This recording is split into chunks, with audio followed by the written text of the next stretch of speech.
Top 10 defenses in the NBA. So we're going to predict who we think will be the top 10 defenses based off of defensive rating for this upcoming NBA season. And maybe I'll just open this up to you. How did you go about compiling your list? How did you go about compiling, your group of teams that we wanted to talk about? So I just went to, NBA.com, went to defensive rating, and I just started with the teams that I thought were going to repeat in the top 10, and then tried to pinpoint a couple teams who I wonder if they'll drop out, and a few teams that I think maybe could take the jump in to try to get to 10 teams. So that's kind of what I did as well. I looked at the teams that were in the top 10 last season, and then I looked through and decided, which teams haven't gotten any better, which teams have gotten worse, which teams have added a lot defensively, and kind of went from there, right?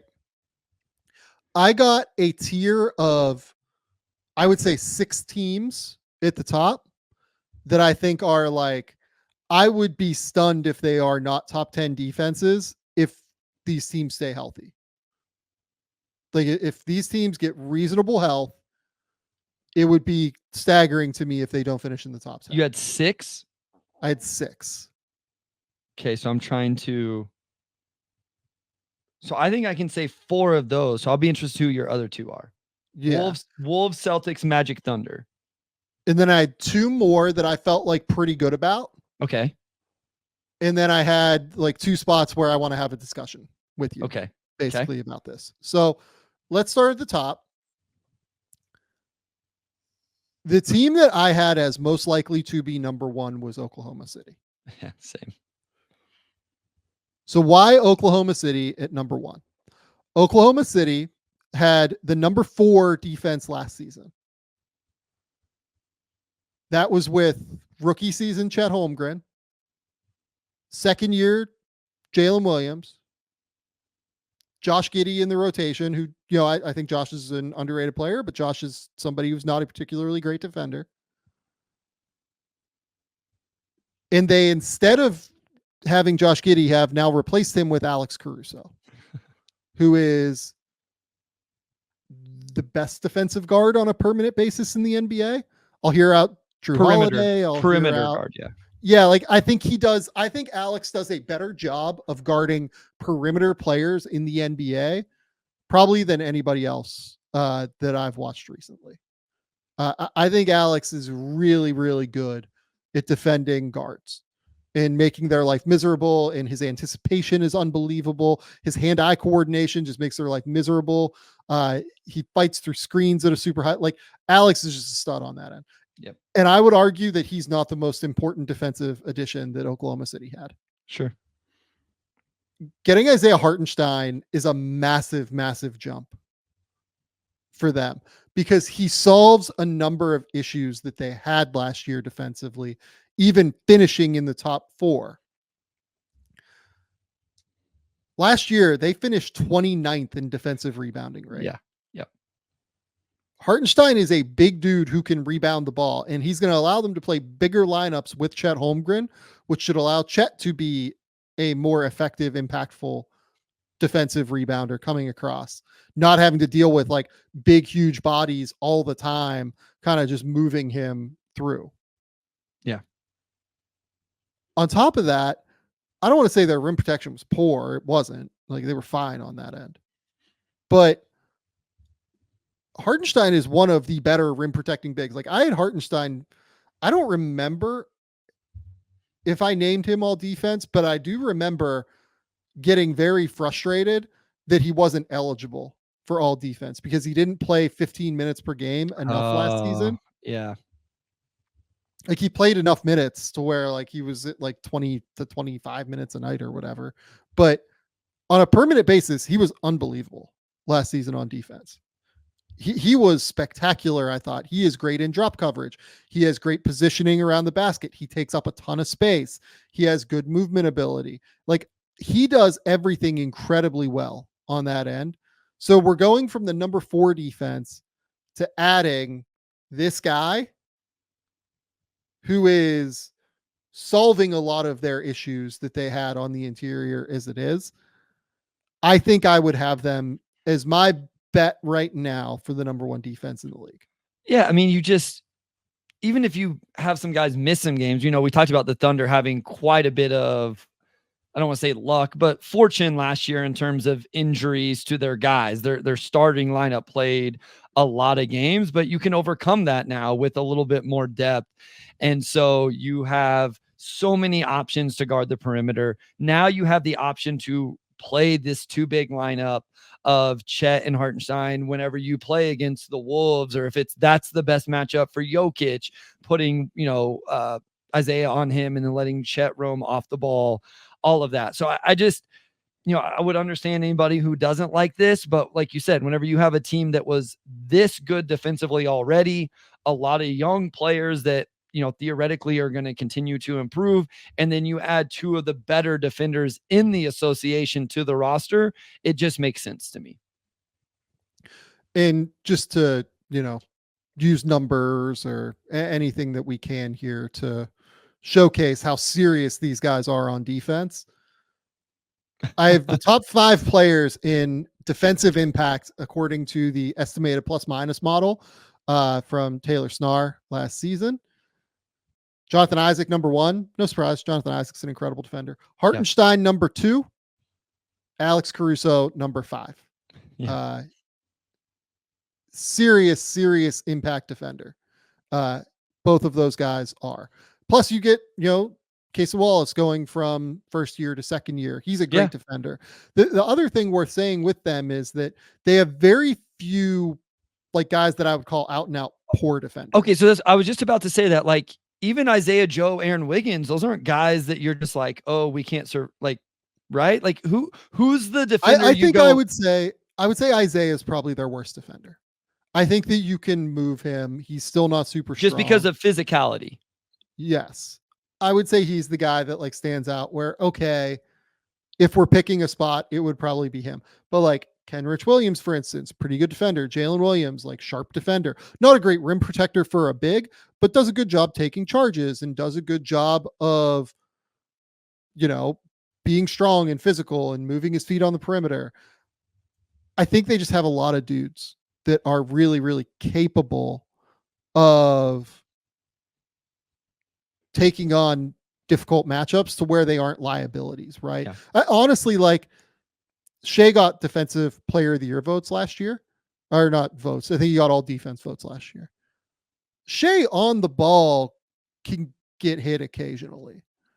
He's fantastic off the ball. He's an unbelievable center fielder. That's where they really utilized him a lot last year. But, oh, by the way, getting Alex Caruso is going to allow him to play more off the ball in that free safety role where he's outstanding and is unbelievable. He's a very real plus defender, to be clear. I'm not saying he's not a good defender. He's a real positive defender. It's just that there are times I feel where you can occasionally catch him on the ball. And he's at the very least a league average on ball defender, if not slightly better than that. But he's worse than Lou Dort. He's worse than Caruso, right? Worse. I think he is a worse on-ball defender than J-Dub. If Shai Gilgeous-Alexander is your 4th option as an on-ball defender, you're doing just fine. Case Wallace. City. Yeah. Case and Wallace. He might be their 5th option. Jesus Christ. Now that I think about it, my goodness. Okay. So that's Oklahoma City. I would say that who was the second team that you had? I was probably going to give the Wolves the benefit of the doubt here for number 2. I was as well. Okay. That would be my bet as well. Minnesota was by far the best defense in the league last year. It wasn't really all that close. They had a 109 defensive rating last season. That is really kind of ridiculous given where the rest of the league was last year. Yeah. Is there the second best team was 111.3 Orlando. That is a large difference. That is a 2 point per 100 possessions difference. So the only I guess my question is, do we see regression in any way because of the potential guard situation? Mike Conley's going to be a year older. age 37 season. And I'm guessing you're going to lean into playing a lot of Rob Dillingham. Now, we talked about like how this could be a good spot for Rob Dillingham because of the defensive infrastructure.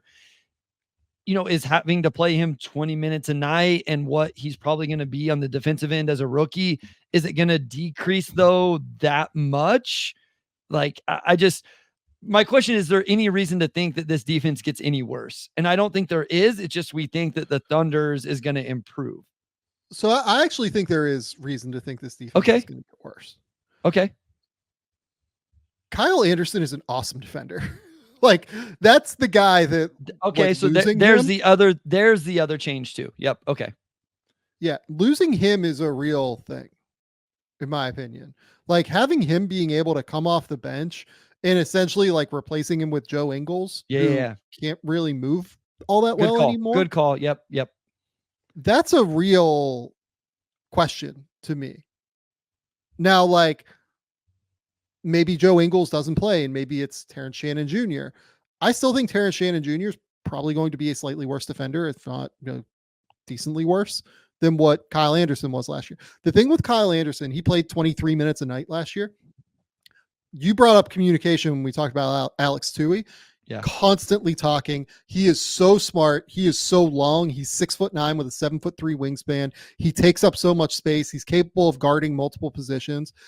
I think losing Kyle Anderson is a real, like, that's a real downgrade for them on defense. It's not like the worst thing in the world, but I do think that losing Kyle Anderson is not a help for them on defense.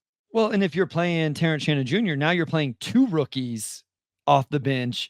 And in general, rookies are going to struggle on the defensive end.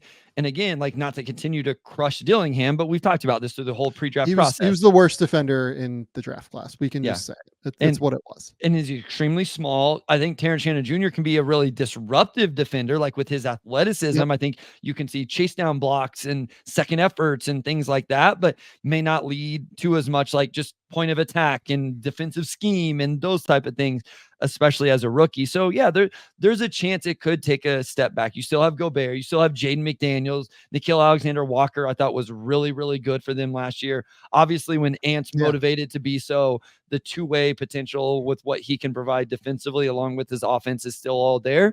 But there are some things you can nitpick when we're talking about the top teams of the NBA on the defensive end. So my assumption on how they go about it is they probably use Nickeil a few more minutes. Like, he played like 23 minutes a night last year. I'm guessing that he might be up at like 26, 27 maybe, especially like, playing in the backcourt, right? Because if you look at the playoffs, he was still around like 23 or so, but that was with Kyle Anderson eating 15 minutes and Monte Morris being there for 7 minutes, right? I am almost wondering if they try to do some stuff where like they have Mike Conley or Anthony Edwards run the bench unit with Nickeil Alexander-Walker and, try to have Dillingham around, maybe 12 minutes a game, not 20. Yeah. Right. Sure. So that would be my guess on how Minnesota does it. But look, Minnesota still has so they have Rudy Gobert, who's defensive player of the year, 4-time defensive player of the year now. They have Jaden McDaniels, who I would say is in the conversation for the best wing defenders in the NBA. Certainly. They're enormous. They take up a ton of space. It's really hard to score on the interior on them. They have Karl Towns, obviously, as well, who I think has improved on defense. Like, I want to say that about Karl. Like, he's not the sieve that he used to be. Playing him next to Rudy has really helped. And then I thought Nickeil Alexander-Walker was one of the most disruptive defenders I saw last year. Yeah, he was good. In the backcourt. He was fantastic. So that's a big group of players that I think are really, really excellent positive defenders. And I think that as you start to, get into year 3 of having Rudy Gobert, you really start to understand how to feed him bodies at the rim, basically. Sure. Yeah. Coverage in the regular season. And I think they've really figured that out. I would be surprised if they're not a top 5 defense, even with all of the things that we've talked about here. Yep. Okay. The third team I had here was Orlando. Same. Okay. So Orlando was the number 3 defense in the NBA last season. They have brought in, actually, Orlando was number 2. I'm sorry. Boston was number 3. Orlando was number 2 last year. They have brought in Kentavious Caldwell-Pope, who we think is an excellent, super positive defender and was borderline all defense last season. You are replacing, minutes with Joe Ingles and with, Gary Harris at times. And Gary Harris isn't a bad defender either, but KCP should be a real jump for them. The other thing I'm wondering about is, does Jonathan Isaac play more than 15 minutes a night this season? If that's the case, this defense should be right there with Oklahoma City and Minnesota. I think they have a chance to finish as the best defense in the league. Yeah, this is a really, we talked about Jalen Suggs. So that backcourt duo is really good. Franz is a good defender. You mentioned Jonathan Isaac. Maybe this, how good they become maybe hinges on, Paolo and, how much of a step forward he takes. We always talk about Paolo and the offense and the efficiency and all of that. But, how can he be defensively? How much of an impact can he make with his size? And so Isaac, Suggs really leading the way, KCP. It's just, I don't know why they wouldn't be at least the same, if not better. And as you mentioned, they were already third last year or second last year. So third last year. So yeah, I felt pretty good about this one. Definitely in the top 4 teams. And I feel pretty good about them being third ahead, just a little bit of the team I assume we both have fourth. If I was ranking defensive backcourts right now, or if I was going to say, where would you have that? Right? Yeah. Oh, here, I'll ask you this question first. Okay. Alex Caruso and Lou Dort, or Jalen Suggs and KCP?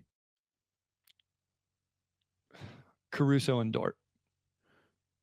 I think I would also take Caruso and Dort, but it's very slight. Yeah. It's very, very slight to me. And Oklahoma City has other guys. They have Casey Wallace, they have Shea, they have J-Dub. Like, they have so many other options, right? So, like, that's why they're slightly ahead of Orlando here to me. But then you throw in Jonathan Isaac, who's this unbelievable, switchable defender who's gotten stronger as well, like, and was able to deal with center minutes in the playoffs last year. And then you have Franz Wagner, who we haven't talked about all that much yet. And Franz is a really positive, solid defender, excellent defensive player who is always in the right position and who can take on different matchups 2 through 4 pretty easily at 6'10", and just, again, takes up all that space. And I think Paulo has gotten better on defense. Like, we talked about that when we did the 24 and under list. I think Paulo has gotten way, way better on defense. Way better on defense. And they have he's not like a problem anymore. Like, in his rookie year, he was a real problem. I thought last year he was not a positive, like, hugely positive defender. I thought he was, like, basically neutral to me. Yeah. And if they play Anthony Black this year, Anthony Black's a very good defender. And then they have a center rotation where, Wendell Carter Jr., Mo Wagner, and Bataze, like, they have options there at center as well, where that doesn't become an issue if somebody goes down to injury. Like, obviously they played Isaac at center as well. So, like, there's a depth situation here with the Magic as well, where, they have so many players. Like, you ask about the Thunder, who's the Magic rotation player who you're really worried? Like, is it Cole Anthony? Is that the one that stands out a little bit? Cole plays hard, but he's sure. smaller. He's right? small. Doesn't have long arms. Jet Howard, if he's in the rotation. Yeah, and last year it was Joe Ingles. Like, you could hit Joe Ingles, like, fairly regularly, and they had Isaac kind of protecting him a lot of the time in the back. So, yeah, like, they've removed Ingles. They've slid Gary Harris down into, like, the Ingles role, and they're adding KCP, who's, like, a fantastic, probably top 10 perimeter defender in the league. So it's a big jump for them. I think they will be better on defense this year marginally than they were last year. Sure. Okay. Number 4 for me. Uh-oh. I have gone with... We're about to do something here. I can tell by the look on your face. I've gone with Memphis. Wow. Okay. Okay. So why Memphis? Memphis in the years where they were healthy Mm-hmm. in 2022 and 2023, they were number 2 defensively in 2023. They were number 4 defensively in 2022. Last season, where they dealt with all of that bullshit injury wise, they were still 12th on defense. Defense was not the problem for them. They were awesome on defense. And that is with Jaren missing 16 games and Desmond Bane missing 40 games and Vince Williams missing 30 and Marcus Smart missing 60, right? So they were top 4 in defense in 2022 and 2023. And since those 2 years, they have added Vince Williams and Marcus Smart. Now, what they have removed from that is Steven Adams And Dillon Brooks. I think that Vince Williams is going to be just as good as Dillon Brooks. I'm not as worried about that. I think Edey, if you work around him as a rim protector with his physicality, his strength, his length, I think he will not be as good as Steven Adams because he is not as mobile as Steven Adams. He is not as capable of running different coverages as Steven Adams is.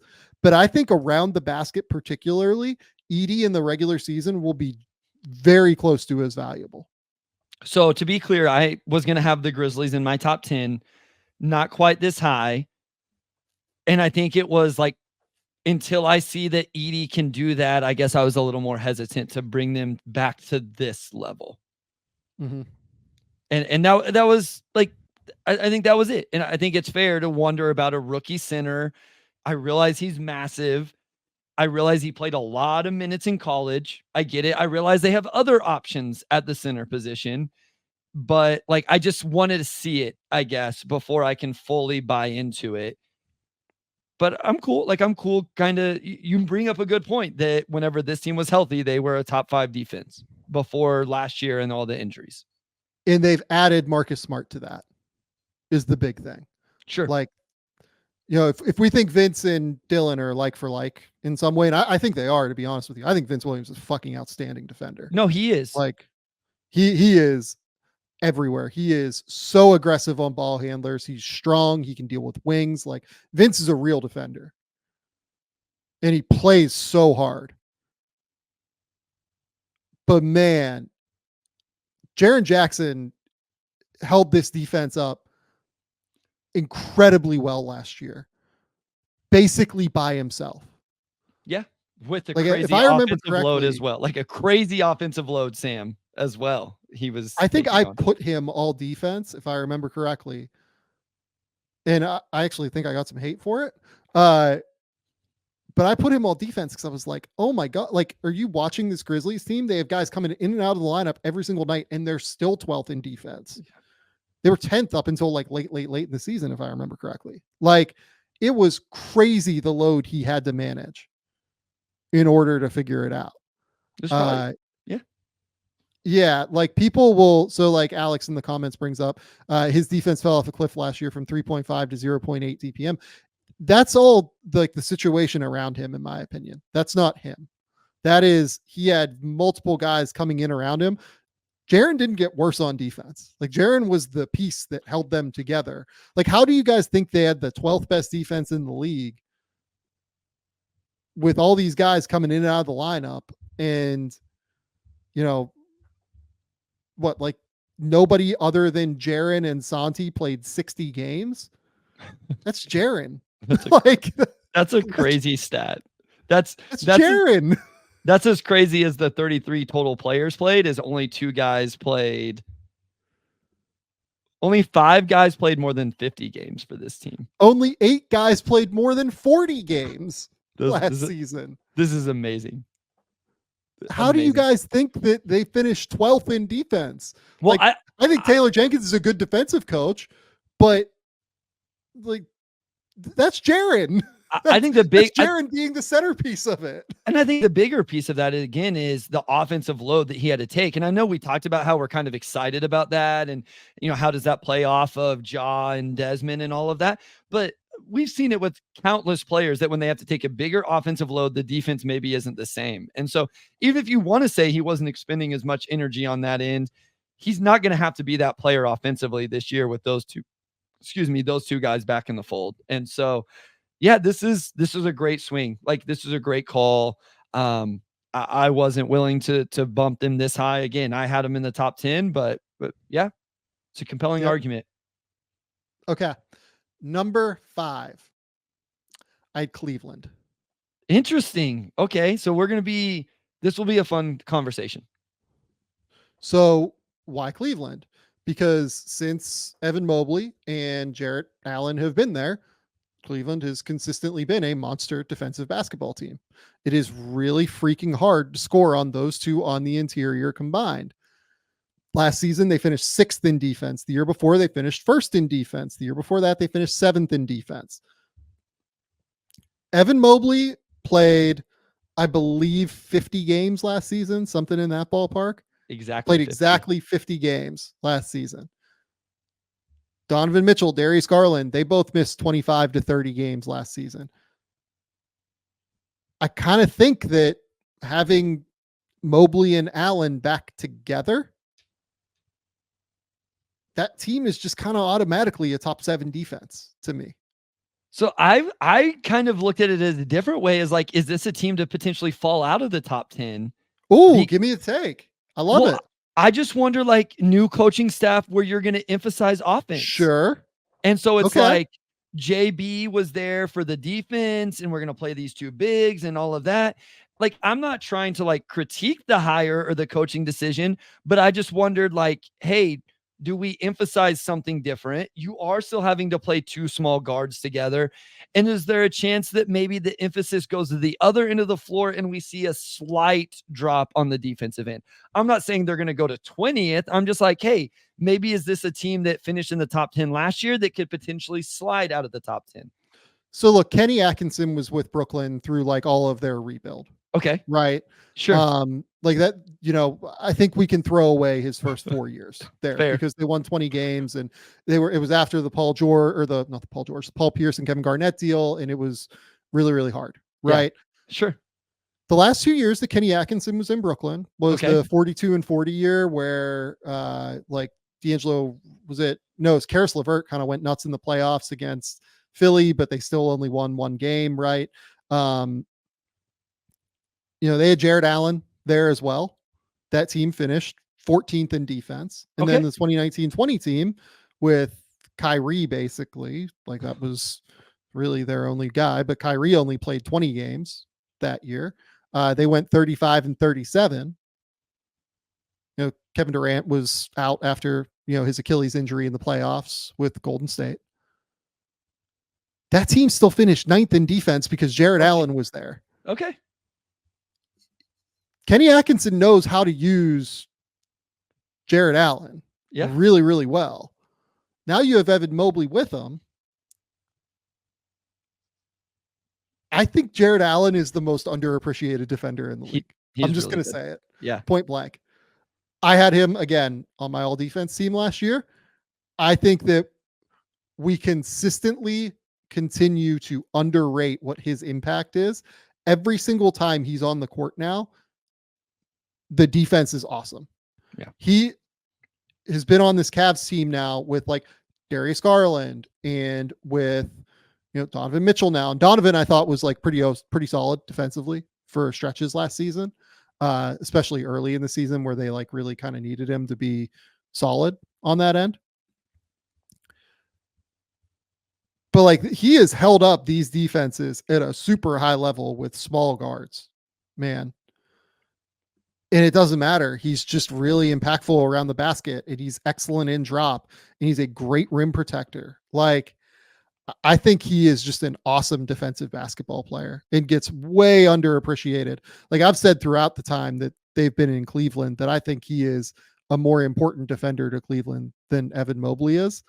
And and Mobley gets all the publicity because he blocks shots and is so versatile, and he does all the loud stuff. But I think Jared being so solid and steady on the back line is one of those things that just continually goes underrated, because he's also not a loud guy, right? Like, he's a super, super quiet dude. Like, he's never gonna,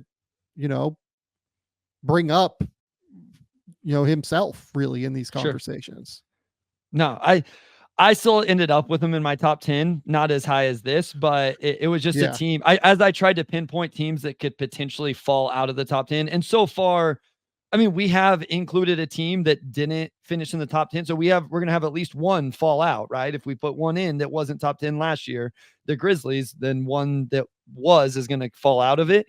I just wondered, like, hey, do we have a major emphasis in a different, the thing that keeps them is you play those guys together or you play them separate, and the defense is still going to be good because both of them, they can do it defensively together, or I think they both can anchor a defense whenever you play them apart. And so that's why it's just going to be really good. Okay. Number 6 for me is Boston. There we go. And this is like the top tier to me. Like, these are the 6 teams that I had.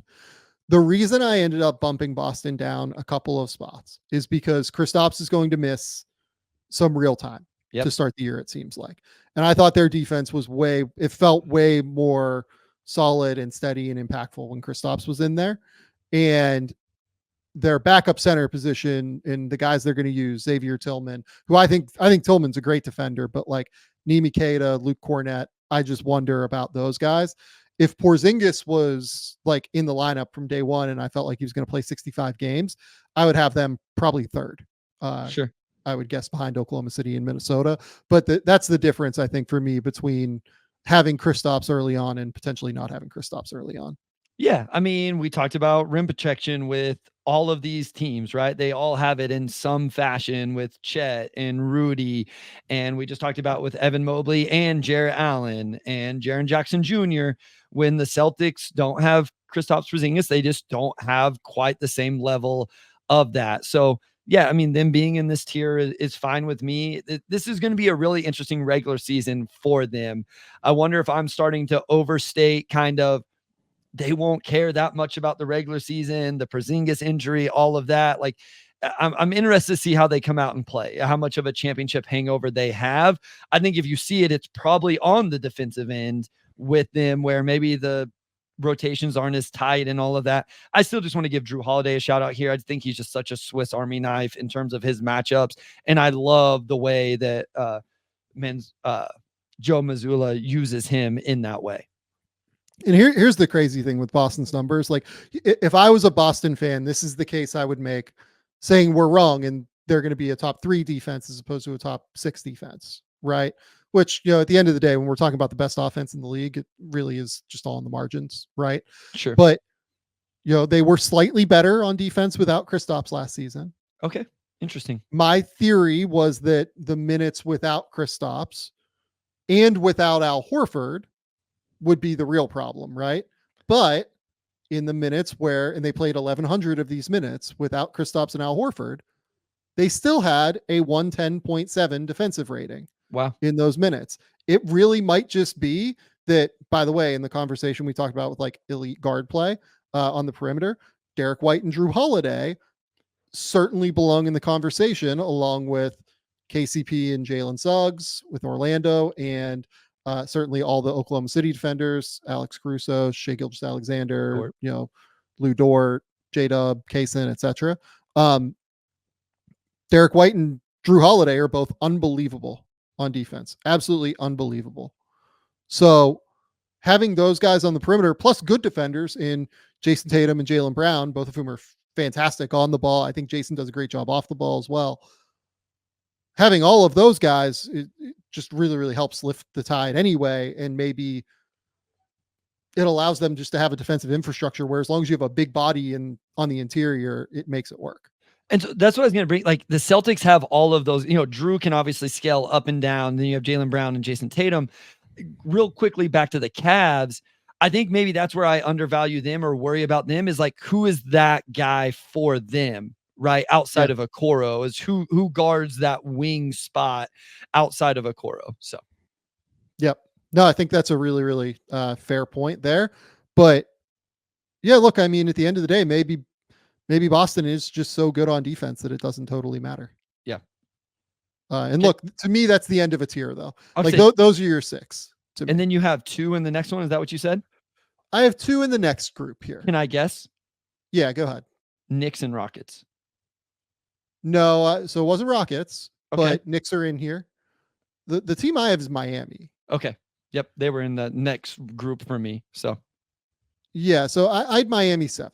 And okay. Miami finished 5th in defense last year. To me, it really is just like you have Bam Adebayo and Eric Spoelstra. And Spo is so good at finding those different matchups and finding those different ways to compete and contend and do everything he can, right? Finding different like times to blitz, finding different times to play and drop, finding different times to play zone coverages, right? And the guy who makes all of that work is Bam, because Bam is the most versatile, maybe big defender in the league, can switch out onto guards very capably, can defend on the interior well, can do any number of things, right? So having that like versatile chess piece is huge. And then Spo is unbelievable.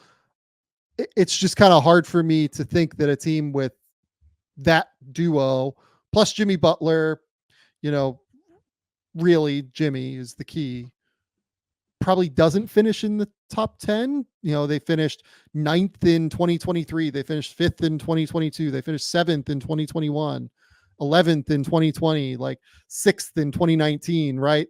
This is just a team where their consistency defensively has been so abundantly clear that it's hard for me to not bet on them being a top 10 defense. Yeah. Since 15-16, they've only finished outside the top 10 once, and they finished 11th that year. So I think where this was another team where I had like, hey, maybe this is a team that falls outside the top 10 and we get a new team in. And I think for me, it's like you look up and down the roster and it's like, okay, I can make a case like Tyler Hero, Duncan Robinson, Kevin Love at 36 years old, Terry Rozier, Nikola Jovic, you can look at the roster and make the case it's not a top 10 defense, I guess, is where I was at. The counter is the points you made where you still have Spo, Bam, and Jimmy. And that makes up for whatever else is on the roster. That's dead on to me. It's when you have that infrastructure, it's just really hard for me to buy you falling out of the top 10 entirely. The other guy that I want to bring up is Haywood Highsmith. Haywood Highsmith has developed into an awesome defensive basketball player. Yeah. Does such a good job guarding the most difficult player when he's out on the court. There's a reason that they really made an effort to re-sign him. I think he's at like 2 years, 12 million total. Really, really effective basketball player on the defensive end. Yeah. Next is the Knicks. So the Knicks go and they get Mikal Bridges. They now have Mikal and OG Anunoby, 2 of the 5 best wing defenders in the league. The reason that they're not in the top tier to me is Mitchell Robinson's health and their questionable depth behind that. The fact that they have, though, OG, Mikal, Dante DiVincenzo, Josh Hart, like Deuce McBride, they have so many different options there. I do think that at the end of the day, they probably will end up right around that top 10 mark. You know, we have them 8th, so, you know, realistically could be anywhere, but they have so much defensive talent plus Tom Thibodeau to where I would think that they have a very strong chance to finish in the top 10. Where would you have them if they had found a way to keep iHeart? Top 2 or 3. Yeah, same. Yeah. It's just the defense. It's the interior defensive question to me, given Mitch's injury history. Yeah. No, I'm with you 100%. Like that's where, you know, we don't need to go into it again. We've talked about it multiple times. We talked about it with Andrew last episode, so we don't have to dive into it. The wing defense is awesome. You know, I had them a little bit higher than this if I was just ranking them on my own, but I would love to have them higher. I just can't get there with some of my questions around the center spot, especially with Mitchell Robinson's in. Like if Mitchell Robinson's healthy, I feel pretty good about it. Oh, if Mitch plays 65 games, they're going to finish in the top 5 or 6, I think. Yeah. And then the other thing, like I hear this a lot with them playing small. You know, I see a lot of people talking about OG actually guarding the 5, like matching with the 5 whenever they go small. So he offers that real versatility. Even if Julius is the quote unquote 5, it's OG that may take those matchups and allow Julius to stay with his more, quote unquote normal matchups or whatever. So it will be interesting how those lineups work if Tibbs does actually go small this year, like a lot of people have said, or I guess he himself has mentioned playing Julius at the 5. Yep. Okay. I have a group of like 6 teams for the final 2 spots. Okay. The team I had 9th is Houston. Okay. Yep. That was my last team that I definitely wanted in the top 10. Okay. So I had Houston at 9th. Okay. Houston still has Fred VanVleet and Dylan Brooks, both of whom are terrific perimeter defenders. They have Amen Thompson, hopefully stepping into a bigger role in year 2, right? Yep. Amen, I think, has a chance to be like a defensive player of the year candidate, point blank. Very good on that end. The 2 big additions that they're going to get. First, Tari Eason only played 22 games last year. Tari Eason is a fantastic defender. Yep. Absolutely fantastic defender. And is switchable, is strong, is long, is physical, like all of that. The second one is Steven Adams at the big position. I would like to see how Steven looks, maybe. You know, Steven Adams is like exceptionally professional, and I would imagine he's going to be fine coming back from this injury and everything, especially given that he's going to be playing, probably 20 minutes a night as opposed to 30 minutes a night in Memphis at times. I would think that he will be okay and be able to play through the season. I just would like to see it maybe before we go with this. Ime Udoka has a great track record defensively through his 2 years now in Boston, in Houston. I think Houston has a real chance to be a top 10 defense. It's kind of where I'm at. I'm with you. And to go through the same, test thing that we've done with other teams, who's the big negative defenders that are going to be in the rotation? Yeah. So Jalen Green would be one. I think Jabari's gotten way better on defense already. I think Jabari was pretty solid on. He wasn't like, I saw some people throw him into like the all defense conversation. He wasn't anywhere near that for me. He was like a really solid defender. Yep. There are teams that will hit Şengün on defense for sure. Cam. I know people have questions about Cam's defense. Whitmore, you can certainly hit off the ball. I think that, on the ball, he's gotten better. He's gotten more engaged. I think that teams are going to be able to hit Reed way more than what, the general consensus is. Reed's small. Reed is a great defensive playmaker. His hands are unbelievable. Reed is a bit of a space cadet at times off the ball where he's like loses track a little bit. And then on the ball, he's just small. Right. Yep. So I would say probably Reed would be the one that worries me most. But look, they have more guys that you can target, I guess, than some of the top teams, is why I ended up with them a little bit lower. That's why I wanted to ask this, because they may not have the top end defensive talent in terms of like look, I think Amen is that, but like not I might be in year 2 though. Like he's not okay. I think Amen is like really special. I think he will be too. I don't know that he's there yet. Like I guess every other, I don't know. We haven't gone. Yeah.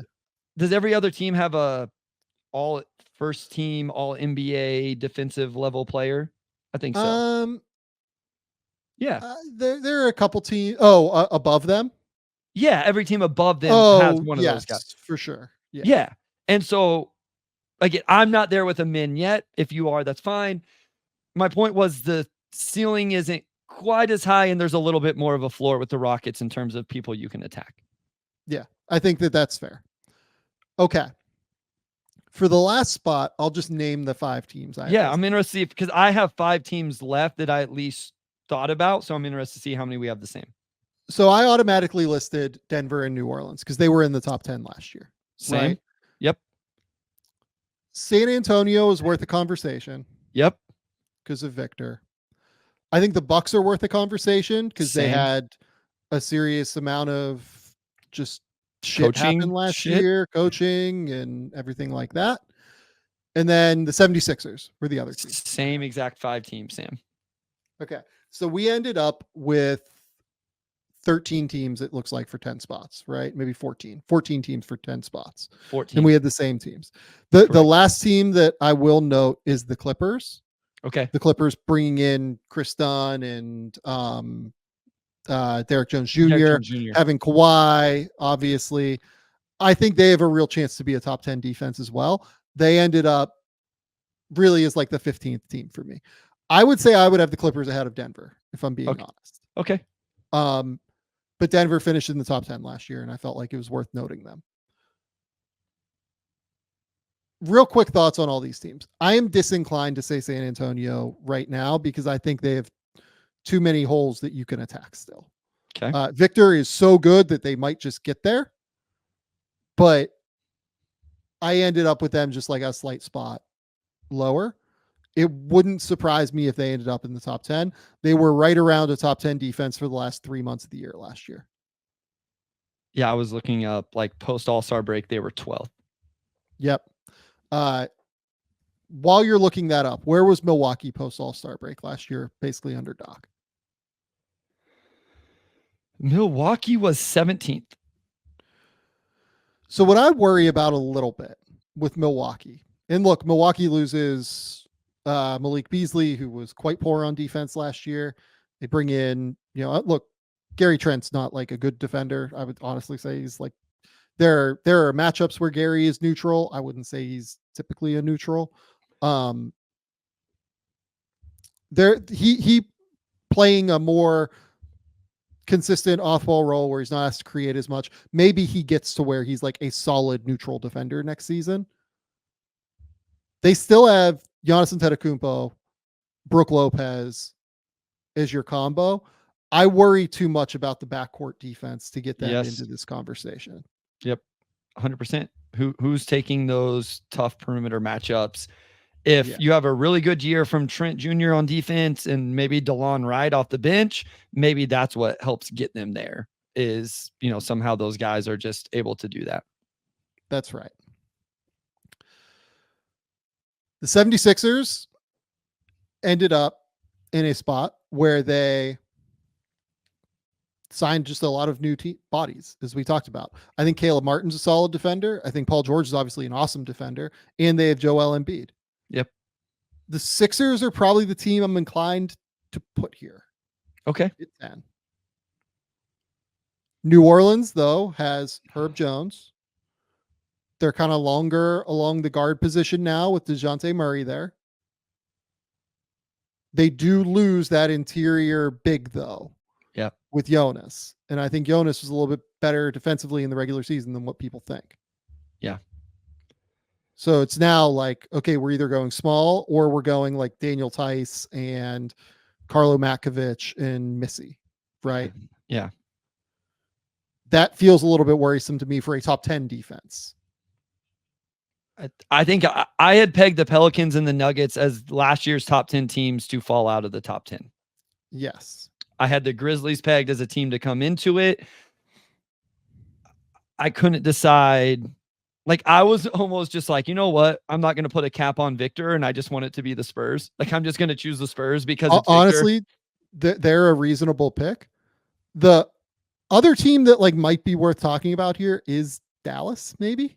I thought about them, but I'm like,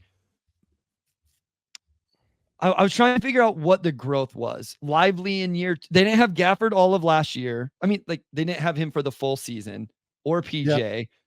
Growth from Lively. And then you think that Grimes, Clay, and Najee are better than what you got defensively from Derek Jones Jr. and I'm missing one. Somebody else. Yeah. So Dallas last year was post All-Star break defensive rating. They were 13th, right? Like, so they were right around the mark. They were Tim Hardaway Jr. Tim Hardaway Jr. is the other name that I wasn't getting there. they were a point off the mark in defensive rating post All-Star break, right? Like they were fairly close to this conversation. They were obviously quite good in the playoffs defensively as well. Worth a conversation to me.